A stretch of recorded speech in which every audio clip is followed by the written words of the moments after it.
எதிர்நீச்சல் செய்ய இன்றைக்கி எபிசோட் எப்படி போய் நடக்கும் பார்ப்போம். இன்றைக்கி எபிசோட் என்ன காட்டுறாங்கன்னா, வீட்டை விட்டு வெளியே வந்து 4 மருமகள் ஒரு லாட்ஜில் ரூம் எடுத்து தங்கியிருக்காங்க.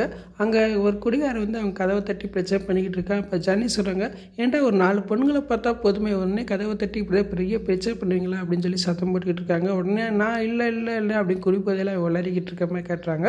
அதுக்கப்புறம் பார்த்தா குணசேகர் வீட்டை தான் காட்டுறாங்க. அப்போ விசாரித்து சொல்கிறாங்க, இந்த தர்சனம் கல்யாணம் முடியறவர்களும் பெரிய வந்து எந்த பிரச்சனையும் இல்லாமல் அவன் நிம்மதியாக இருக்கணும், அவன் நிம்மதியாக இருக்காமல் நீங்கள்லாம் பார்த்துக்கோங்கடா அப்படின்னு சொல்லிட்டு ஞானத்திட்டையும் கரிகாலன்ட்டையும் சொல்லிக்கிட்டு இருக்காங்க. அதெல்லாம் நாங்கள் பார்த்துக்குறோம் அப்படின்னு சொல்லி விசாரிச்சுட்டு சொல்லிக்கிட்டு இருக்காங்க. அதுக்கப்புறம் பார்த்தா கரிகாலம் வந்து அங்கே இருக்கிற ஐஸ்வர்யாவுக்கு தாராக்கு காஃபி வந்து கொடுக்க போகிறான். என்ன காஃபி குடிக்கிறியா அப்படின்னு கேட்குறான். அப்போ தாரா சொல்கிறாங்க, போறியா இல்லை இதை எடுத்து உன் மூஞ்சில் ஊற்றவா அப்படின்னு சொல்லி ரொம்ப கோவப்பட்டு பேசுகிறாங்க. எனக்கு இது தேவைதான் அப்படின்னு சொல்லி கரிகாலம் வந்து புலம்பிகிட்டு இருக்க மாதிரி காட்டுறாங்க. அதுக்கப்புறம் பார்த்தா சக்தி வந்து ஒருத்தவங்களை போய் பார்க்க போகிறான். அங்கே பார்த்தா குந்தவி இருக்காங்க. குந்தவியை பார்த்து பேசுகிற மாதிரி காட்டுறாங்க.